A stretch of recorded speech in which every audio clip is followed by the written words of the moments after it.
Okay, so this afternoon, I'd like to explain the proof of what I was calling the stable version of the main theorem in the easiest possible case, namely when we're doing zero-dimensional manifolds. And I want to do this because, given that this is aimed at graduate students, I think every topologist should know this proof. And this is a quite good way to advertise it. So we're doing, so now consider 2n equals 0, and hence n also equals 0. So there's a few things to point out. One is that theta will now play no role whatsoever, because, I mean, if you take the 0 Moore-Posnikov stage of a map from a finite set to BO0, that's contractible, and we're just going to forget about theta. Okay, so there are two simplifications.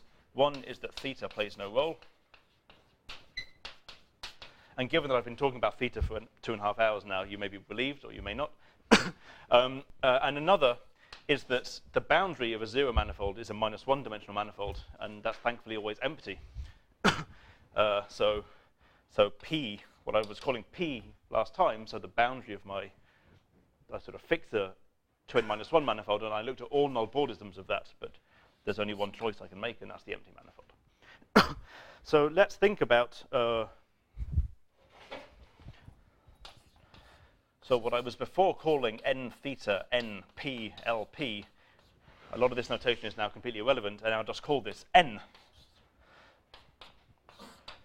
And if we just look at what the definition actually is, it's given by the following thing. It sets inside -infinity 0 cross R infinity, such that C is a finite subset.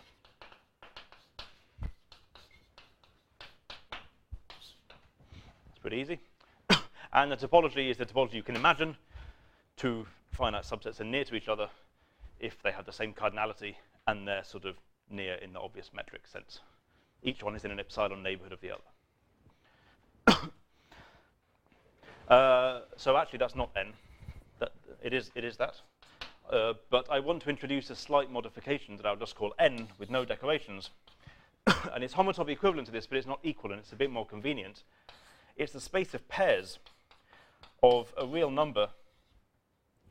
Maybe it's even allowed to be 0.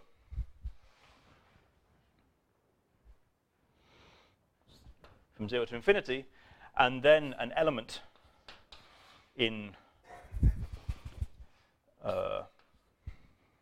minus t0 cross R infinity, such that C is a finite set. So what I want to remember is, if I've got a finite set inside here, then it's bounded below, certainly. It's a finite set. And in this space n, I just remember a choice of lower bound. Okay? So this is finite sets with a choice of lower bound.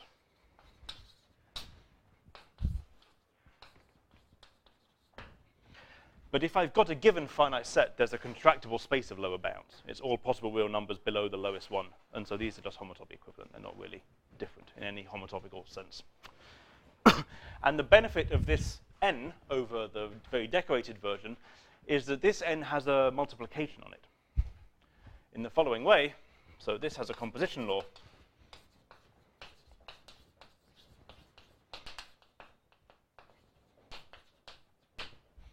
If I've got two such things, I can get another one, T, C, and T prime, C prime. And I want to get another configuration. And what I do, I add the lengths, T plus T prime.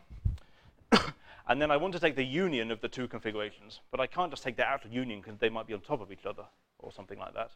But I know, because I remember these numbers, exactly how much I can shift it so that they're definitely not on top of each other anymore.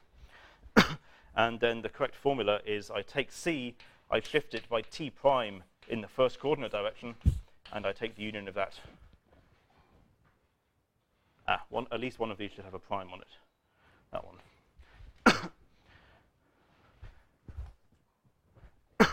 Okay.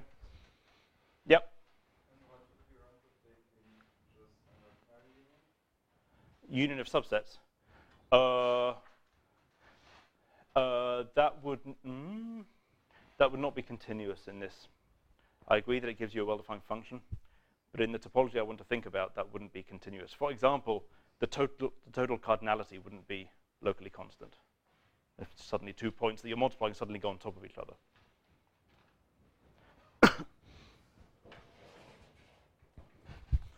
Okay, so pictorially, which is the best way to think about this, what I have are two configurations.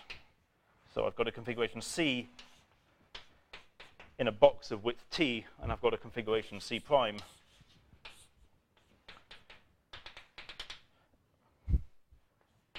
in a box of width T prime. And the way I've set it up, somehow 0 is this end and minus T is that end, and here 0 is that end and minus T prime is that end. And I send that to what I get by just stacking them together. C prime, 0, minus T, minus T, minus T prime, prime. That's it. Okay, just get given by putting things next to each other, and you know exactly where to put them because you remember these T's.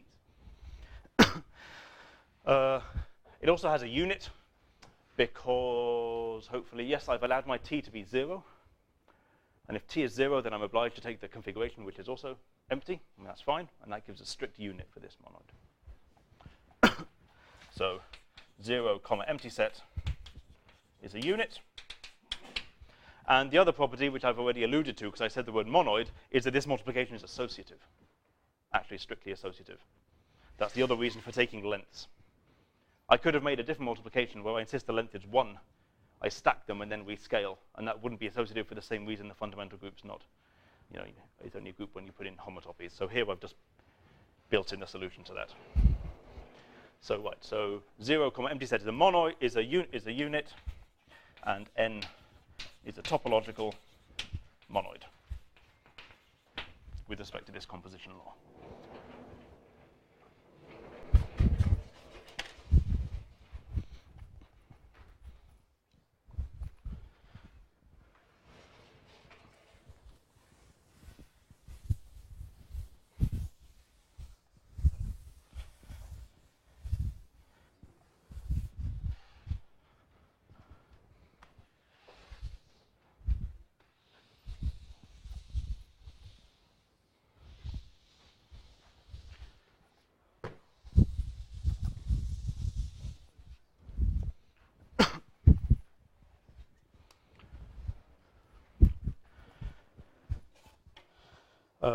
Okay, so a little aside first. As I said, this is exactly, or up to homotopy, is this n theta lower n p LP in the case of zero manifolds. In particular, we know it's a model for the classifying space of the diffeomorphism group of a zero manifold, which is also known as the diffeomorphism group of a zero manifold is the symmetric group on that finite set. So this n is homotopy equivalent to the disjoint union over all possible cardinalities of the classifying space of the symmetric group on n letters. Right? Another way to write that is the disjoint union over all n's of embeddings of a set of cardinality n into minus infinity 0 course r infinity modulo, well, diff of that set, which is the symmetric group. Okay, so the homology of this n is going to have something to do with the homology of the symmetric groups, the group homology of symmetric groups. So the main theorem, which is was mentioned by somebody in the audience this morning, is the group completion theorem.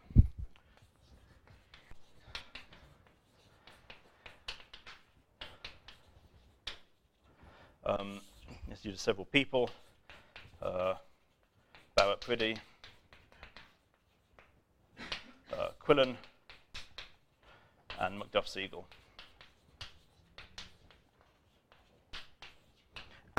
And it says the following. Let fancy M be a topological monoid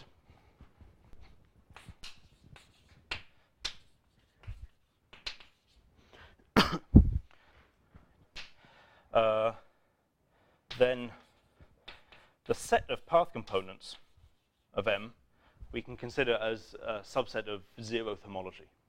So it's a subset of the homology of M.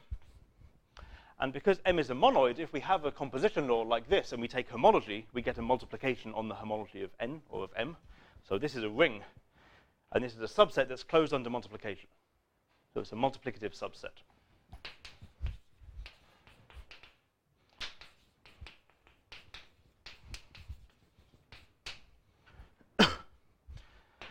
Then there's a hypothesis which sounds very technical, but it'll always be satisfied for very naive reasons. Let me state the full hypothesis just so that I'm being honest. So if the localization of this ring at this multiplicative subset can be thought about by human beings, namely, can be constructed by right fractions. So it can be constructed by right fractions.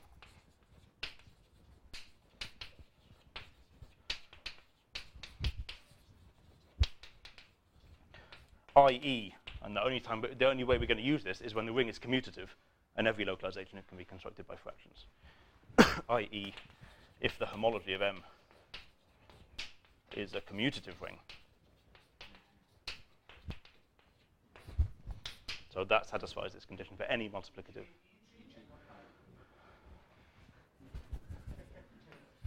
Wow. Somebody had coffee at lunch. Yes.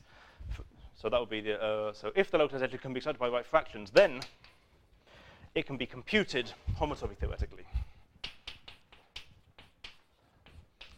So the localization is isomorphic to the homology of what I think of as the sort of homotopical group completion, namely we take the loop space of the classifying space of M. So that's the theorem. And if one cares a lot, then there's a very particular map that induces this isomorphism, which you can work out for yourself. I want to explain how to apply this when M is this fancy N.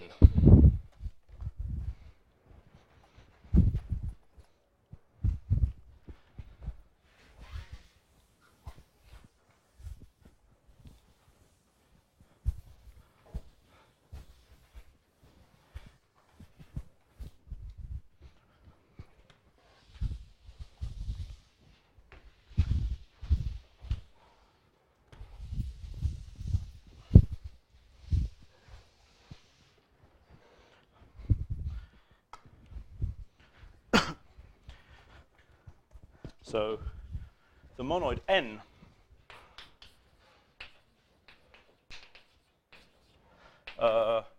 is going to satisfy this commutativity property because it's commutative up to homotopy.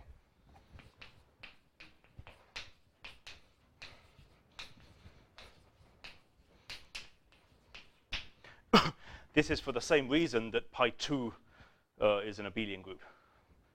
Namely, if I've concatenated two configurations together that way, or alternatively, I've concatenated them together. Let's see. Let's make the length more evident as well. That way. There is a fairly obvious homotopy between them that moves C over C prime, and then over the top, and then puts it back on the other side. So these are homotopic by moving, well, for example, moving C over C prime.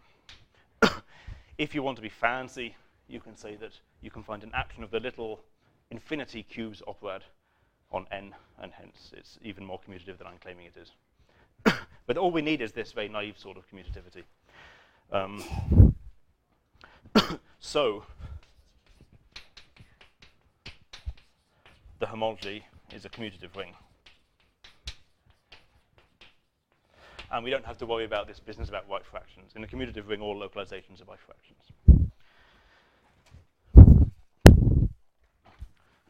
Okay, so the theorem applies, apparently.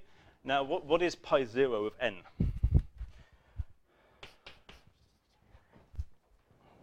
So pi 0 of this fancy N, well, I wrote up there what N was. It's a disjoint union of a load of classifying spaces of groups.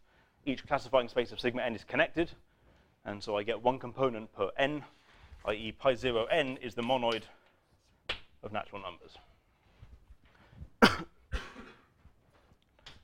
And so let me take M to be a zeroth homology class that represents 1 in the monoid.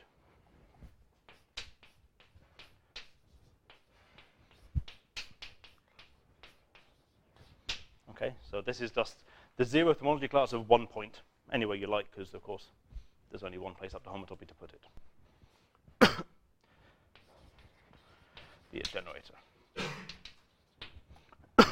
Now we use, how does one actually construct a localization of a ring in algebra, or say by right fractions? Well, you can take a direct limit over right multiplication by the thing you're trying to invert. So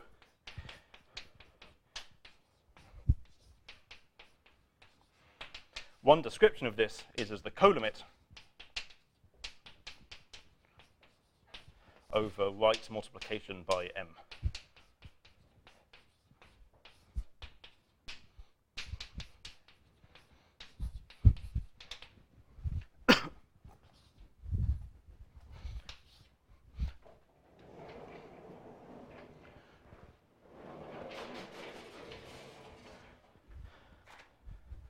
And there dot means using the multiplication in the homology of n that comes from this geometric multiplication. But these maps, multiplication by m, they come from maps of spaces. So we can interchange taking colimit and taking homology here, if you do it carefully.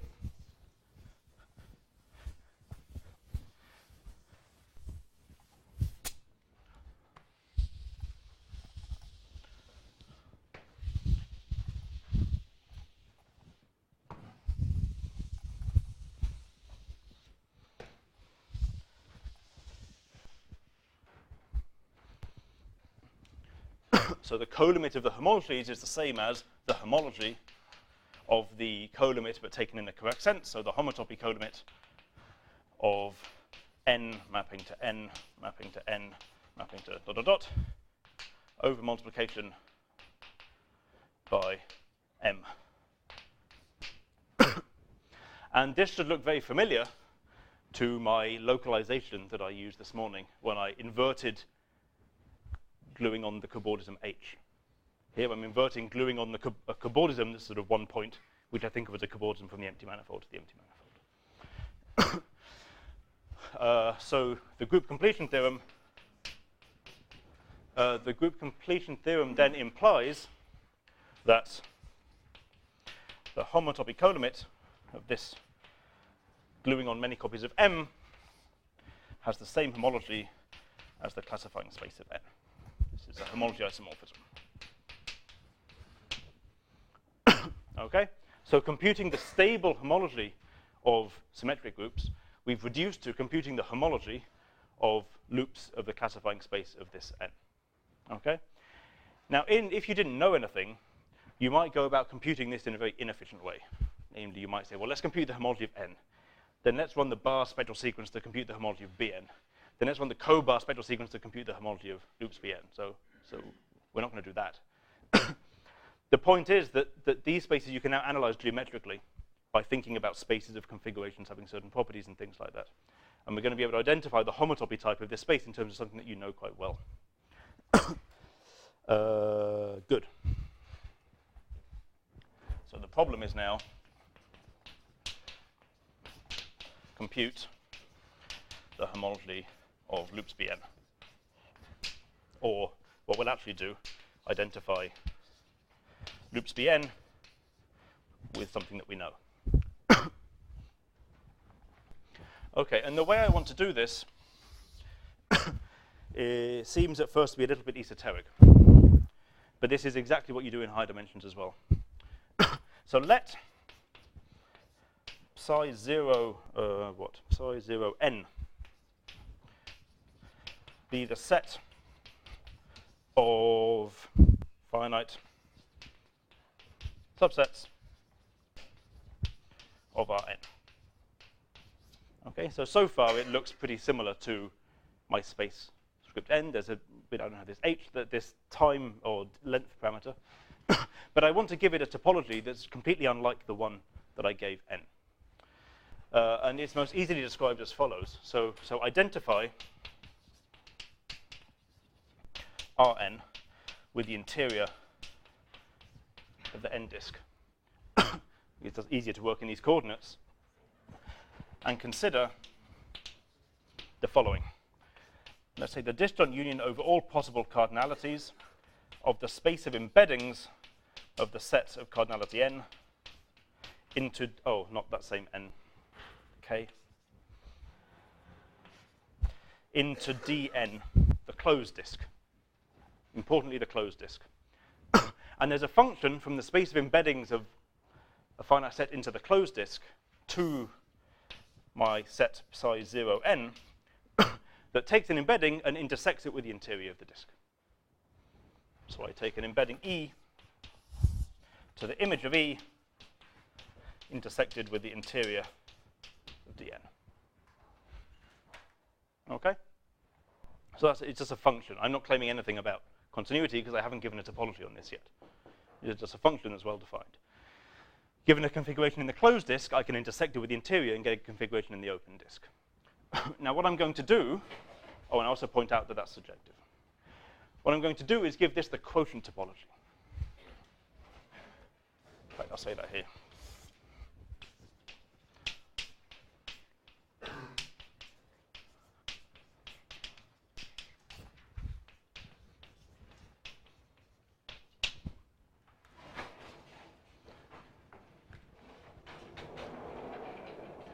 And I'll let you think about that while I erase this board. And in particular, how it's different from the topology that I was talking about before.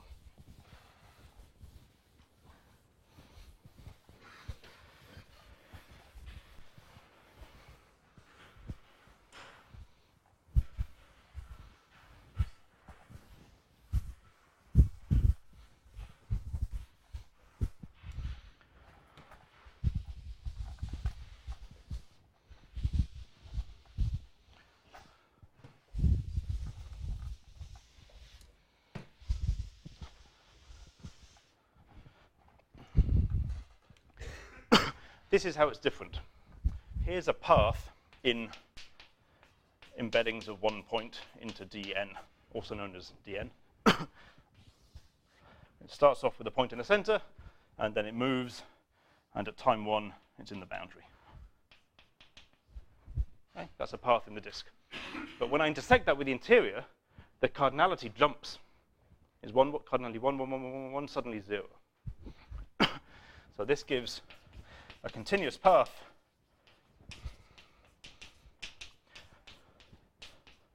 that looks like sort of, so the boundary's not there anymore, it looks like a point moving that way, and then at time 1 it goes to infinity. So point escaping to infinity. Okay? And of course, I can do this with many points, and they can go to infinity in different directions, and they can do all sorts of funny stuff like that. In particular, I claim that side 0n is path connected. Let's prove that.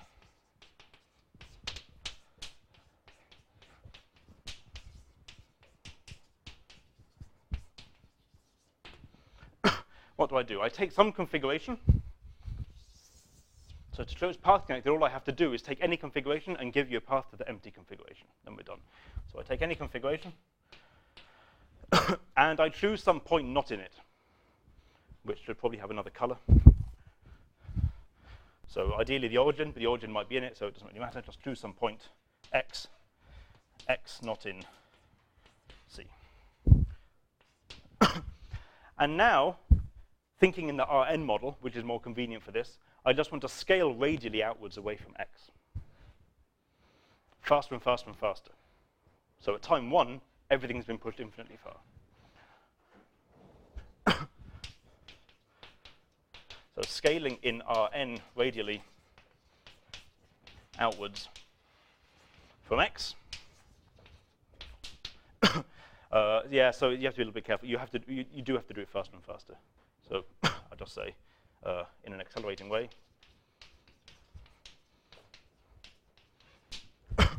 Gives a path converging to the empty manifold.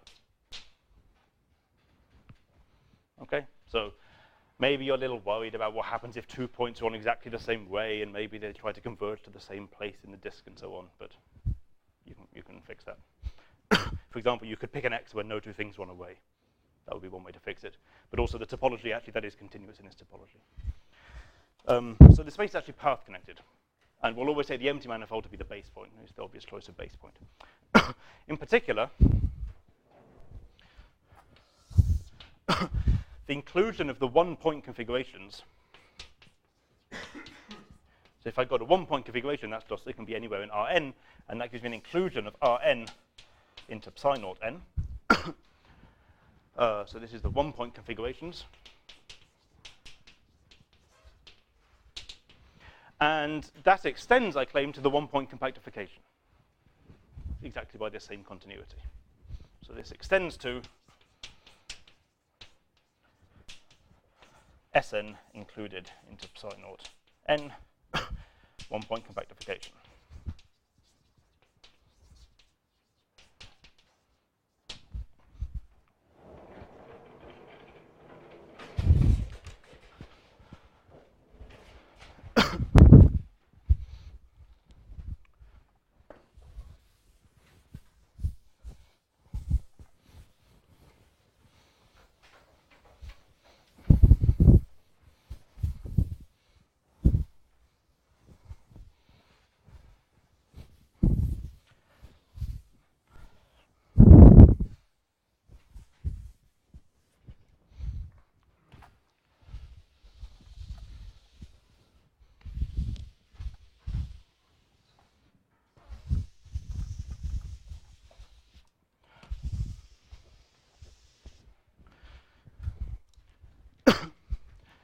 And the reason for thinking about these so what it is, this is the subspace of configurations of cardinality at most 1 now.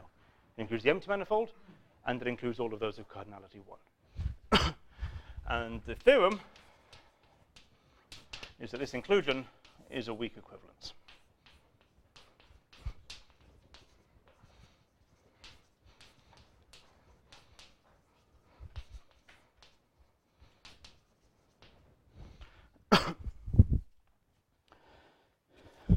And I'd like to explain a little bit how to, what's involved in the proof of such a thing.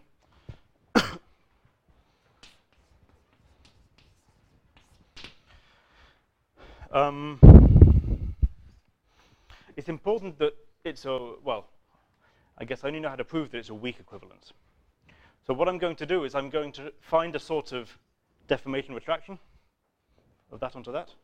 But the deformation retraction will sort of take infinite time. But on any compact region, it will end in finite time.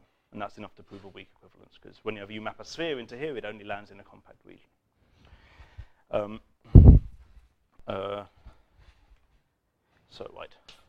So for an epsilon,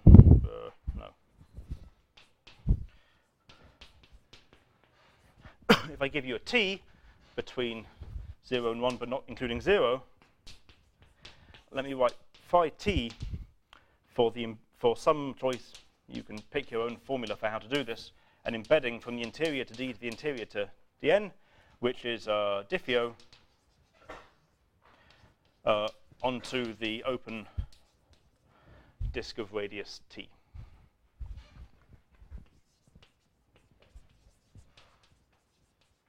Is that what I mean to say? That seems quite easy, just by scaling by t. Yeah. Yeah, you just scale by t. Sorry, that's not so difficult. So this is just multiplication by t. It's difficult when you think of it in the Rn coordinate system. If you choose a homomorphism from the disk to Rn, it becomes a complicated formula. But in these coordinates, it's an easy formula.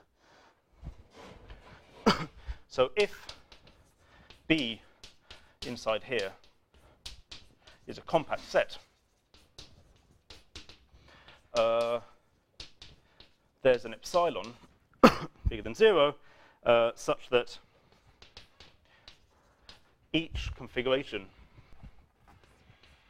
inside B has, So it intersects, let me get this right, it intersects the ball of radius epsilon in at most one point. Okay? What can happen? If C doesn't contain the origin, I can take any small epsilon, it'll intersect in no point. And if it does contain the origin, then there has to be, the second closest point has to be some distance away, and I can take half of that distance. And in compact families, so that shows that locally you can make a choice of epsilon, and in a compact family you can take a minimum over all possible choices.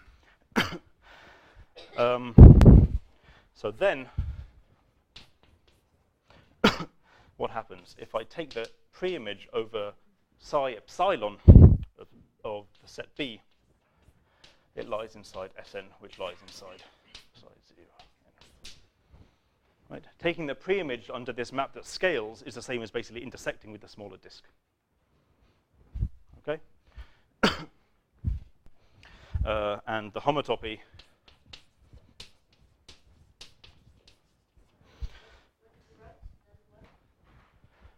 so I guess I shouldn't have written that. The preimage of this set B under this embedding for t equals epsilon lies inside the configurations of cardinality at most 1. Because basically what does taking the preimage under this embedding do? It just intersects with the unit, with the epsilon ball, and then calls that the whole ball again. So then there's just a homotopy that you can write down that of course just scales this epsilon by S. I'll try to write it down in a way that's not wrong.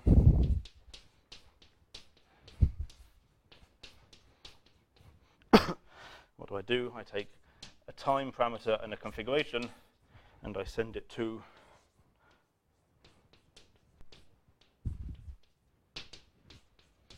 something like that. Let me get this right. When S is 1, this is the identity. And so I guess it's a homotopy going in the unusual direction. When S is 1, it's the identity, and when S is 0, it's this scaling by epsilon map. So at time 1, it's the identity, and at time 0, it has image inside this subspace. And that's enough. So this compresses B into Sn inside side 0. Okay? And there's one little thing you have to check is that it's a relative homotopy. Namely, if you start with the configuration having at most 1 point, it stays having that property. But that's true, because it's always, the values of this are always strictly smaller than the values of the original thing. You have fewer points if you intersect it with the ball than you had originally. And of course, if you want to be safe, you better check that all these things really are continuous and so on, but they are. The operation of taking a union is still not continuous. Of taking a union of things that can be on top of each other?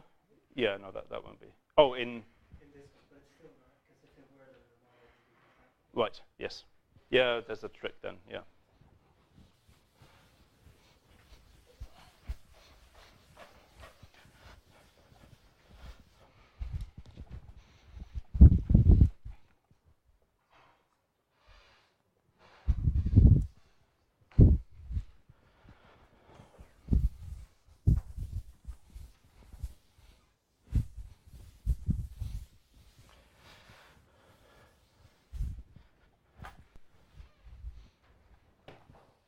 If you wanted to make this into an actual homotopy equivalence, like an actual deformation retraction, what you need to be able to do, and maybe this is possible, is continuously choose an epsilon for each C having that property.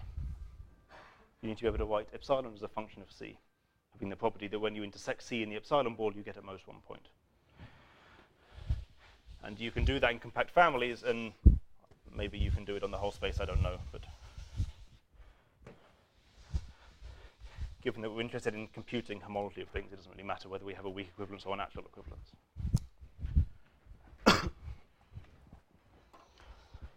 Okay, so what we've done here is we've introduced this in principle sounding quite complicated space of all configurations that can go up to infinity and so on. The homotopy type is actually quite simple, but the space itself is quite rich as a topological space. So I want to use it to define some certain subspaces to which this argument won't apply. So if I have a k between 0 and n, let psi 0 n k, this is going to be the subspace of psi 0 n with the subspace topology, be those C, I like to think of this as they're configurations that can be non-compact in k directions. So they're allowed to be inside Rk cross 0, 1 to the whatever's left, n minus k. Okay? So these can still escape to infinity in the Rk directions, but they can't escape to infinity in the others. So in particular, psi 0 n is no condition at all. That's just psi 0 n. And psi 0 n0 is basically, it's not exactly equal to it, but it's basically the monoid we started with. Here, I don't think I care. Maybe it's better to say open. Does it matter? I don't think so. Maybe I'll say open.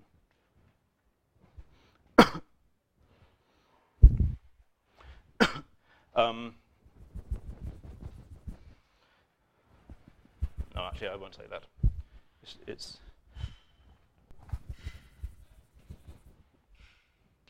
okay. And so here's so this is using configurations in Rn for finite n. The spaces we talked about to begin with were configurations in R infinity. And clearly, configurations in R infinity is some sort of union of configurations in Rn, but it's good to have a version of the thing we started with in finite dimension as well. So let Nn be the submonoid of n, be those Tc, such that C is inside Rn, as well as whatever other properties are necessary to be inside here. Okay, so it's just a somehow finite dimensional version of what we had before. And here's the theorem that I think makes everything work. The classifying space, oh, notice that this is still a submonoid. If I concatenate two things that are in Rn using the first coordinate direction, it stays in Rn. So I can take its classifying space as well. So the classifying space of this monoid is equivalent to psi 0 n1. So it's homotopy equivalent to the space of configurations that can be non-compact in one direction, but bounded in all the other directions. Yeah? This one, yeah. It's configurations that are only non-zero in the first n coordinates. What's the definition between the n of n and the full n? So full n was pairs Tc, where C was inside minus T0 cross R infinity. They can be non-zero in infinitely many coordinates, and this is just a subspace where all but the first n coordinates are 0. So n is the union of the n's over all n. What a sentence. But still the bound applies. It's like minus T0 times Rn. Sorry? Yes, I still ask for this, yeah. So this is in addition to being an element of n. Yeah, yeah.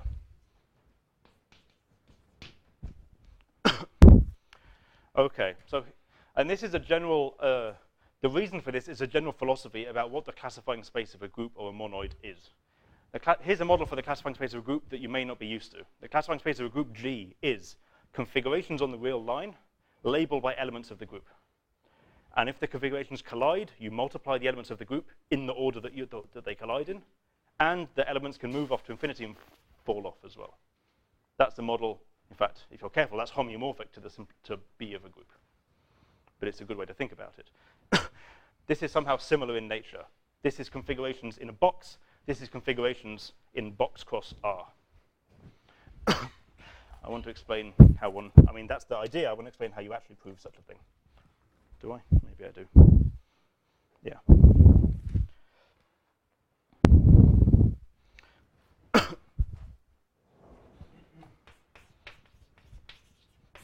So it's very difficult to produce an actual map between either of these. So there's an intermediate thing I'm going to define. So let X bullet be the semi-simplicial space with P simplices as follows. a p-simplex is the following data. It's a configuration in here, non-compact in one direction. That's one bit of data. And then it's p plus 1 real numbers. T0 less than T1 less than TP. And they have to satisfy a condition, which is that if you think of these real numbers as defining walls inside Rn, they have to not intersect those walls. i.e., C intersect, let me get this right, Ti cross Rn minus 1 has to be empty for every I. Okay? So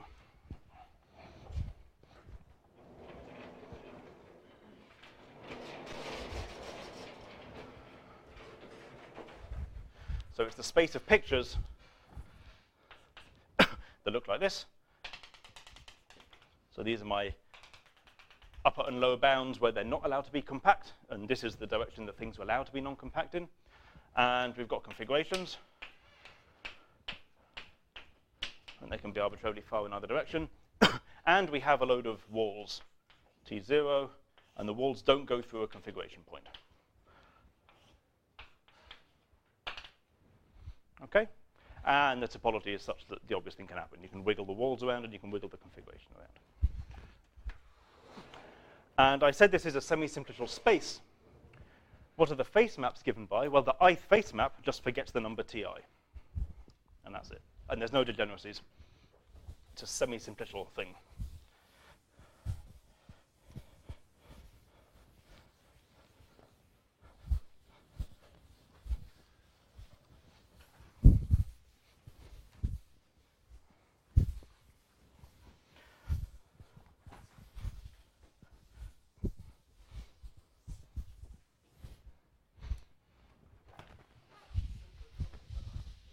Sorry?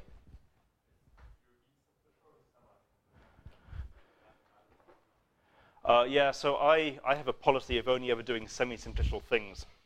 So I guess I didn't specify what I meant, but I meant the semi-simplicial nerve. Yeah.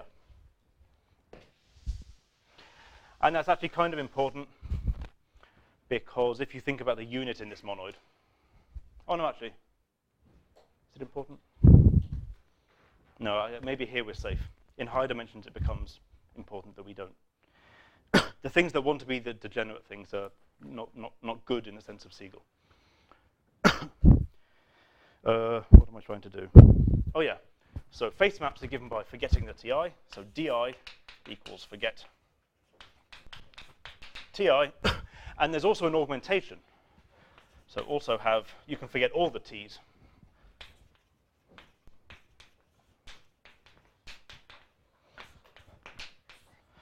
To what you might call honorarily x minus 1, just so that it fits in with the indexing. And x minus 1 is just size 0, n1. That's given by forgetting all the T's.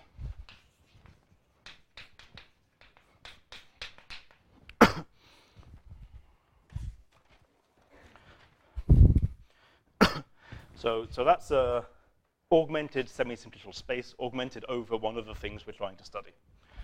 On the other hand, you also have a map from the p simplices of this to the p simplices of nn. So I'm claiming, given a picture like this, I can extract a sequence of p plus 1 composable morphisms in this monoid. Well, of course you can. You just look at all the gaps between the walls. Between any two walls, what I have is exactly a length and a configuration inside that box. I need to move it a little bit so that the right-hand end is a 0, but you know how to do that. So this sends C, comma, T0 up to TP to C sort of intersect T0, T1 cross Rn minus 1, comma, C intersect T1, T2 cross Rn minus 1, comma, all the rest of them. Okay? And there's some shifting as well that I wouldn't write down because it makes it a little more complicated than it is. Okay? And you check that that commutes with the face maps. If I forget a TI here, that just corresponds to composing morphisms here. That's fine. So this is a semi-simplicial map.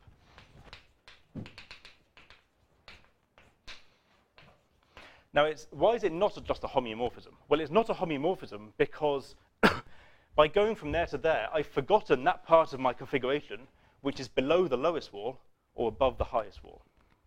That's the difference between these two spaces. But because of this topology where I can push things to infinity, homotopically, that's no information. Everything below the lowest wall I can push to the left until it's empty, and everything above the highest wall I can push to the right until it's empty. So, so by pushing C intersect minus infinity T0 cross R n minus 1 left, and so on, this is homotopy equivalence. So I'm now in the following rather good situation. I have a simplicial map, or semi-simplicial, sorry, from this space I just invented to the nerve of n. It's a weak equivalence in each degree, and that means it's a weak equivalence on classifying spaces, on realizations as well. And I also have the augmentation map that forgets all the t's and gets me into psi 0, n1. Okay, so I've shown that's an equivalence already. I need to convince you why this is an equivalence.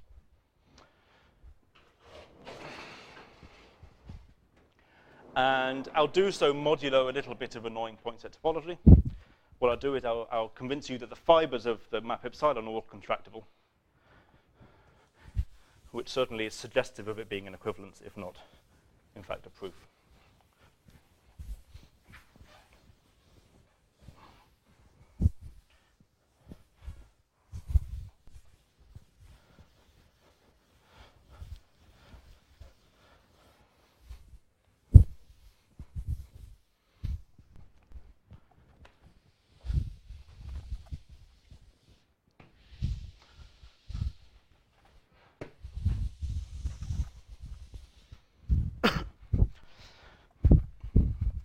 So what is the fiber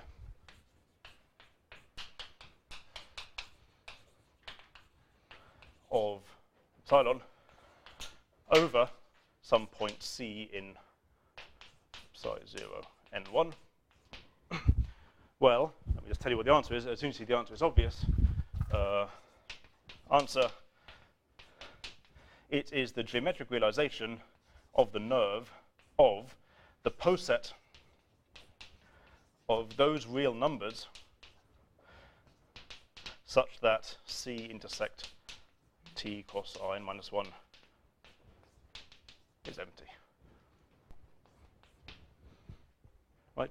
If I give you the underlying configuration, all you can tell me is where the T's go, and you're only allowed to make choices that don't intersect the configuration, and the ordering is the ordering of the real numbers. Why? You know very well how to do this properly. It doesn't actually matter. It's true with either. If we want to be very oh, I've erased the definition of x, so I can't correct it now. You could topologize the real numbers in a discrete way, so they can't actually move. The configuration can move, but the real numbers can't. Yeah. You could do that, for example, and then this is more true. And actually, this is true anyway. It just depends whether I take here R or R with the discrete topology. And now this is easily contractible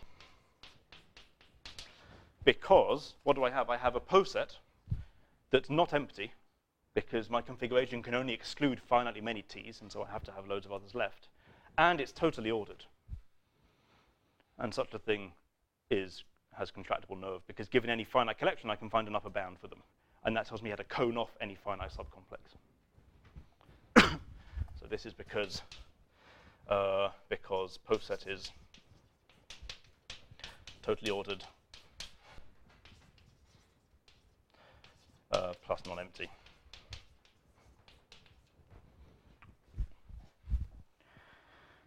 Good. So that proves that this is a, well, proves the fibers are contractible, and then you have to worry a little bit about the local topology. Okay.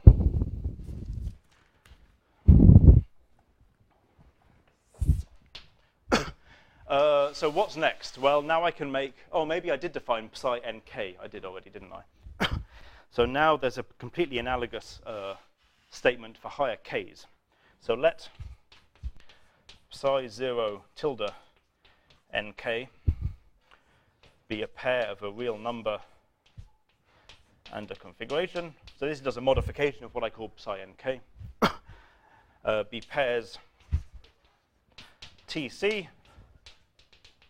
with c inside rk cross 0t cross 0, 1 to the whatever's left in minus k minus 1.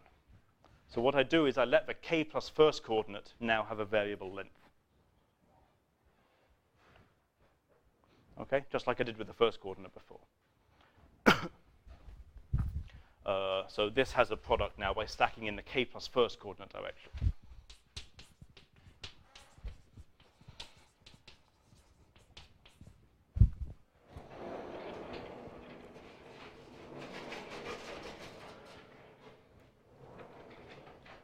This has a product by stacking in k plus first direction.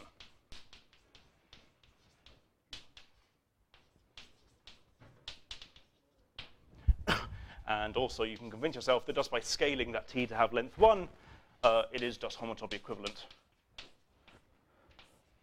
to the subspace of those where t is 1, which is just what I called psi nk before. So it just does a different model, just like we went from configurations of fixed length to configurations of bounded length. And the theorem, whose proof is identical to what we just did, is that the classifying space of this monoid under the multiplication that's by stacking in the k plus first direction is the space of manifolds that can be non-compact in k plus 1 directions. So if k is 0, this is literally what we just did. It's exactly the statement, more or less. Actually, no, it's exactly the statement. And it just continues for higher k. So, proved similarly.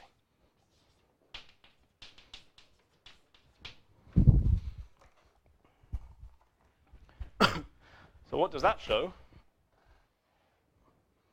So, loops of Bnn is on the one hand loops of psi 0 n1. That's by looping what we just proved here. We proved there that B of nn was psi 0 n1. But now I can apply, I guess, that equivalence and this to say that's the same as sorry, I missed one step.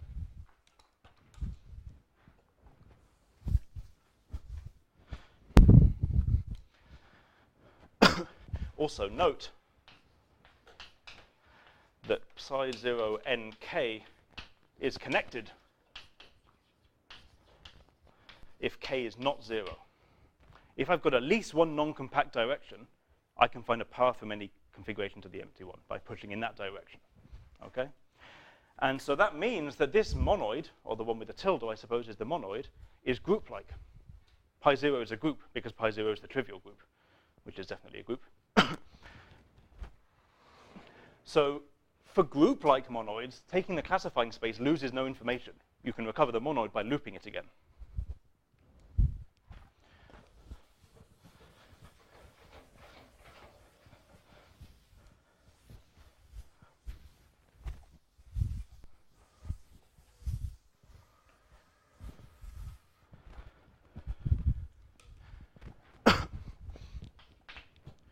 So, loops of B of psi 0 nk is just equivalent to psi 0 nk for k positive. So loop and classifying space are inverse equivalences to each other for groups, or more generally group-like monoids. Now I can do what I was trying to say before.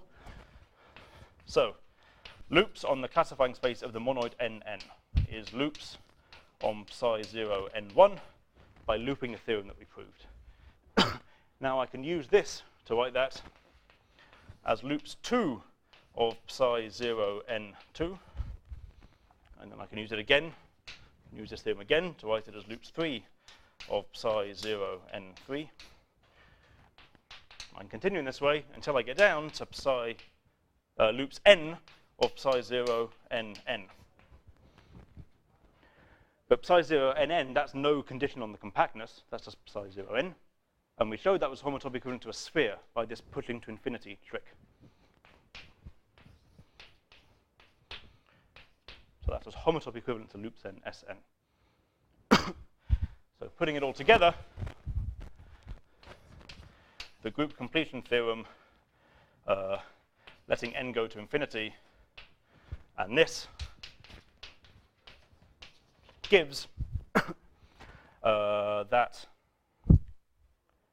the homology of I've forgotten my notation. The homology of Hoco-Lim of n over multiplication by m is the same as the homology of the direct limit of these as n goes to infinity, i.e.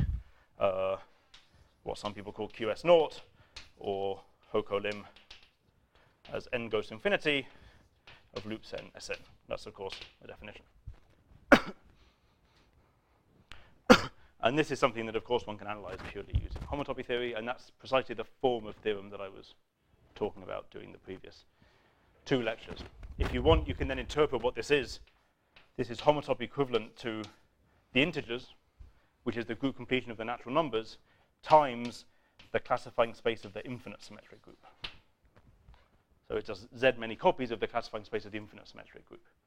So if you just pick a single component, so this also has z as its component. Here, that's the degree. Incidentally, we haven't used that pi n Sn is the integers, and so we've just proved that, which is quite fun, because it's the group completion of the monoid of cardinalities of finite sets. So pi 0 of this side is also the integers, and if you pick one component, you get that the homology of B sigma infinity is the same as the homology of the degree 0, say, component, which is the Barrow-Pritt equivalent theorem.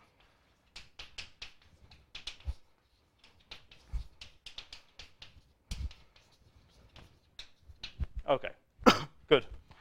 So that is the proof I wanted to explain to you. Everything that shows up here shows up in higher dimensions, but usually complicated somewhat. And in my last, I think, 15 minutes, I'd like to explain to you a view of some of the issues that show up in higher dimensions.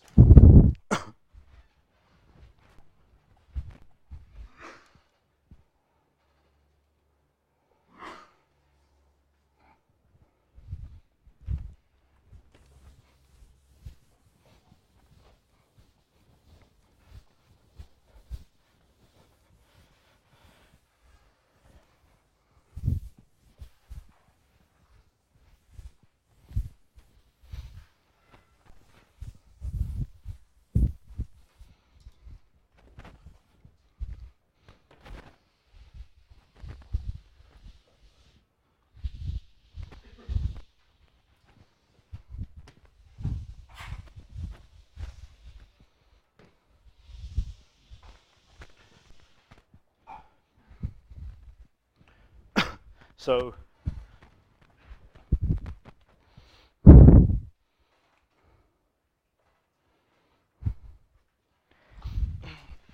I'll just say that there's a space psi dn. So 0 up there was the dimension of the manifolds that showed up. There's a space psi dn, which is a set I can tell you. It's those subsets of Rn such that X is a smooth D submanifold, and it should be closed as a topological subspace. Okay? But it doesn't have to be a closed manifold. It can go off to infinity and all sorts of stuff like that. So it's sort of, if D is 1, I suppose, you can have sort of things going off to infinity. You can have compact things. You can have many of them, things like that. And the topology, I have to tell, it has to be similar to this configuration space topology. So you've got to be able to move things to infinity and then forget about them. Okay? And it is, I will admit, a bit of a nightmare to actually produce a topology that makes that work, and that doesn't make the space just contractible. So there's two properties you want. One is that if I perturb a manifold in a compact ball near its normal bundle, that should be continuous. And the other property is that if I've got a sequence of manifolds that on every compact set is eventually constant, I want that to converge. That's like a compact openness. That's like the compact open topology, in fact. So you want to mix those two properties, and that can be done. So there's some space of manifolds where you can push rubbish to infinity, but also nearby things look like small perturbations. And the analog of the sphere in this case, so remember, when we had D as 0, the sphere was those configurations of cardinality at most 1. You can't, that of course doesn't make sense for manifolds. They're all going to have the cardinality of the continuum. But there is a sort of easy subspace. Namely, if I look at the Grassmannian of D-planes in Rn, if I have a D-plane, that's in particular a D-dimensional manifold. We agree on that? So the Grassmannian should map to my space by sending a D-plane to the image of the D-plane. Also, if I have a D-plane going through the origin, and I have a normal vector, I can just translate the D-plane by that vector and think of it as being there. And those are also D-dimensional submanifolds. And what data do I need to give that? Well, I need to give a D-plane, and I need to give an orthogonal vector to it. So I need to look at the n minus D-dimensional bundle that lives over this. So there's a map from the total space of that to psi dn. And because of the way this topology works, if the vector gets longer and longer and longer, this should converge to the empty manifold. I.e., it should extend over the one-point compactification of this, namely the Thom space, by sending the point infinity to the empty manifold. And the analog of this theorem that the sphere is equivalent to the whole space is that this is an equivalence. This is just the space of, the way I like to think about it, this is the space of local models. If you had a D manifold in Rn and you zoom in at any point, most of the time you see nothing, and that's the point at infinity. And if you're really small, what you see is a plane, and maybe you see a plane but slightly off-center. This is just the space of local models, just like the sphere before was the space of local models of a configuration. Locally, you either see nothing or you see 1 point. So that's one thing one has to do. Then I'll just assert you also do this with theta structures. So here you put manifolds with theta structure, and here you use the Thom spaces that showed up in our discussion, the things I was calling BD. It was the pullback of B to the finite Grassmannian. So that's one thing you have to do. What's the analog of the monoid N? This is, in a sense, the most complicated part, because it's not a monoid anymore. Here we were lucky in that there was only one minus one manifold, the empty one.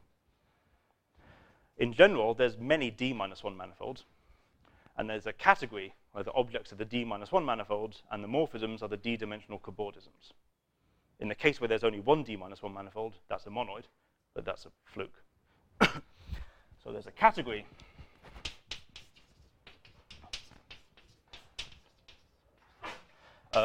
I'm going to involve the theta structure now. There's a category C theta, where the objects are what I was calling PLP. So this is a D minus one manifold and a theta structure on it inside R infinity. And the morphisms are the cobordisms W with some tangential structure on it inside 0T cross R infinity. And T is part of the data. So cobordisms have a length, so when I compose them, I add the lengths. That's to make it an actual associative multiplication. And so that's more or less accurate. There's some business about collars and so on. And you should also topologize everything in sight.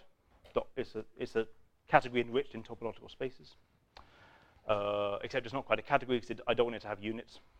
There's not really a length 0 cobordism, so forget about units. And then the theorem that's analogous to what we proved here is due to Galatius, Madsen, Tillman, and Weiss.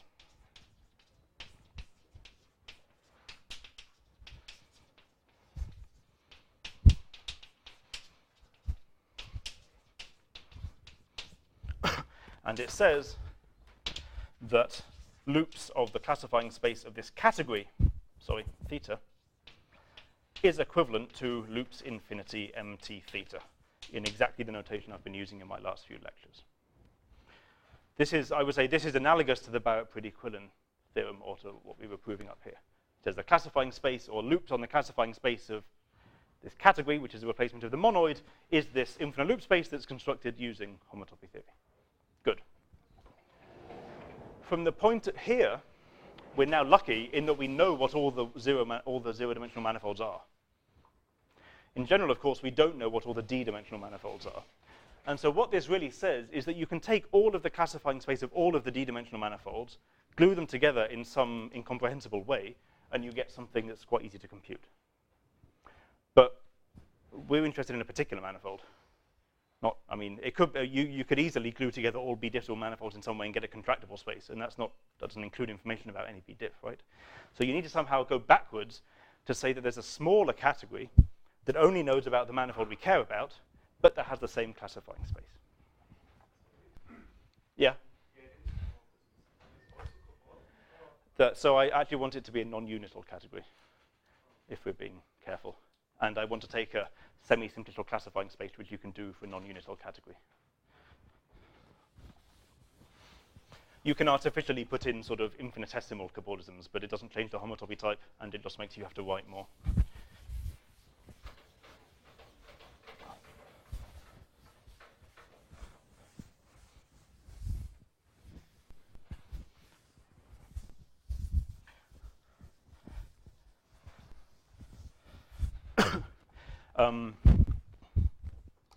So let me say, I only have a few minutes.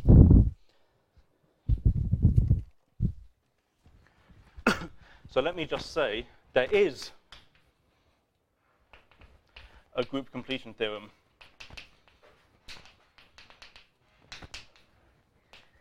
for categories, just like there is for monoids. And I deliberately wrote the hypotheses the way I did because it's very similar. For categories, the hypothesis is you need some calculus of fractions for the localization you try to form. And if you think about the category of all cobordisms, that tremendously doesn't have a calculus of fractions in any sort of way. It's just far too big. So what you have to do, which, let me just say, needs a calculus of fractions.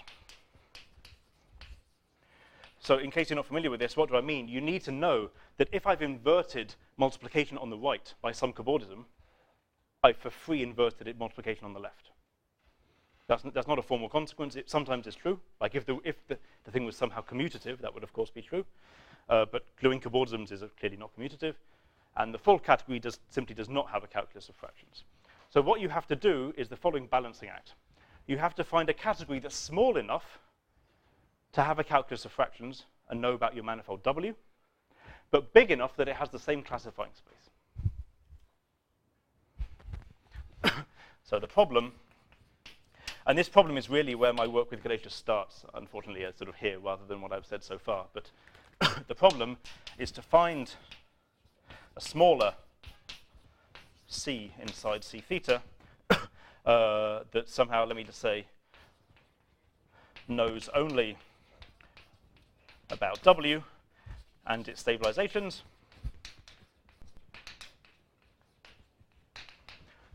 has a calculus of fractions,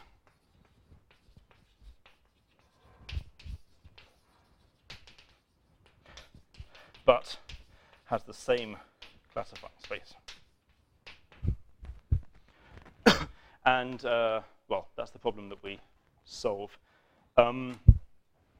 Let me give you a taste of what subcategory you choose. it's actually not so difficult. We take, okay, so setting up the problem, I didn't use anything about the dimension.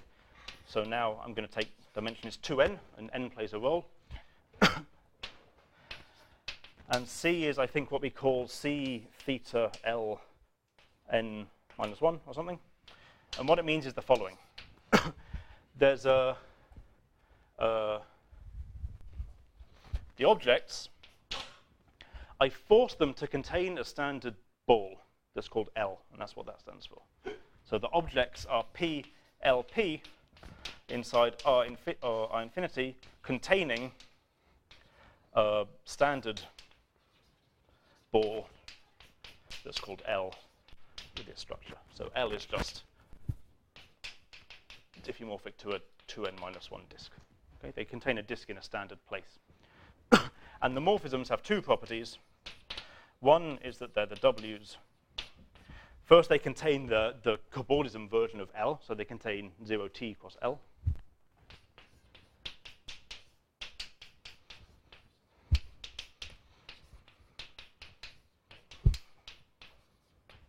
That's what this sub L in the notation means. And the sub n minus 1 is the following sort of directedness property. And W relative to its outgoing boundary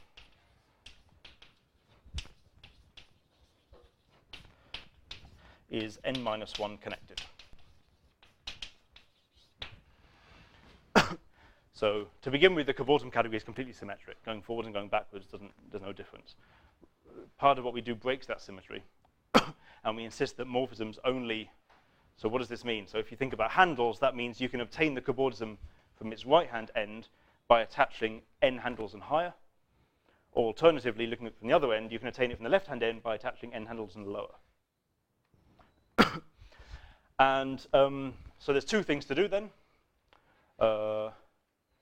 One is to show that it has the same classifying space as the full category. And there you have to first show you can take an. It's not true that the categories are in any sense equivalent. It's really about the classifying spaces. So the first thing you do is you pass to some model for the classifying space of the category, which is manifolds that can be non-compact in one direction and bounded in all the other directions, completely analogously to what we did for configurations. Then you have to show that you can first make the manifolds contain this real numbers cross L. And that's easy. You can take a disjoint union with real numbers cross L, and then they definitely contain it. More difficultly, you have to make this connectivity property hold. And to do that, you have to, it's a bit difficult to say.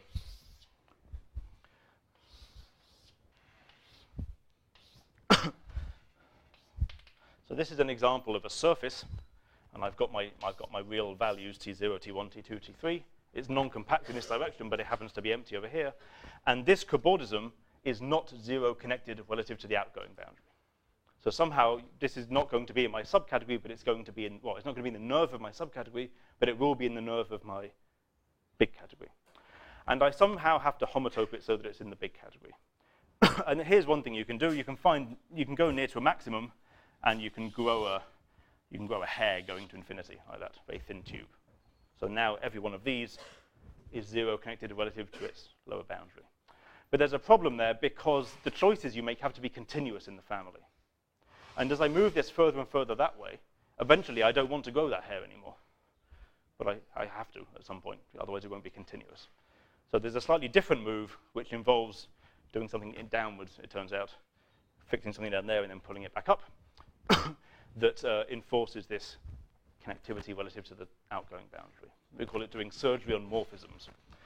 It's difficult to explain in 5 minutes.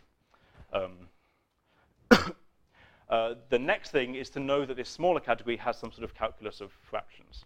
And it turns out, if you think about it hard, having a calculus of fractions is quite close to homological stability. You know, if you inverted something on one side, gluing on the other side is an isomorphism.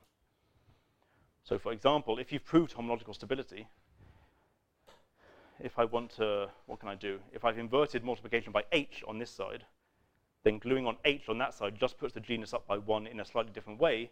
But because I've inverted h on this side, I can suppose everything has arbitrarily big genus anyway. So everything I do, I'm well within my stability range. So somehow calculus of fractions is, in retrospect, quite similar to homology stability, and that's the view we take where we sort of establish it. I think I'll stop there.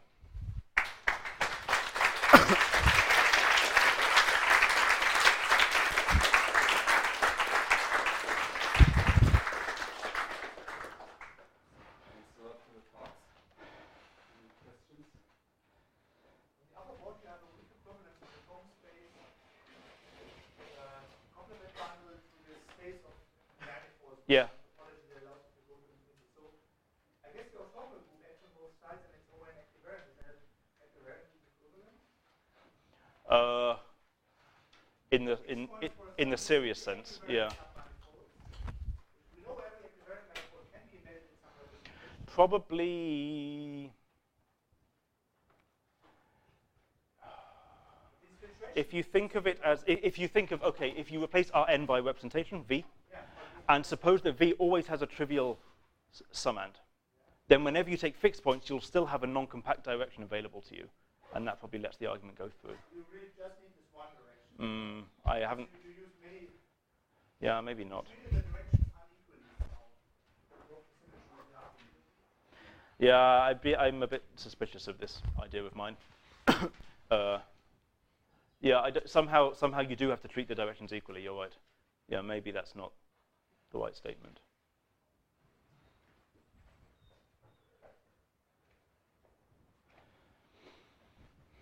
Okay,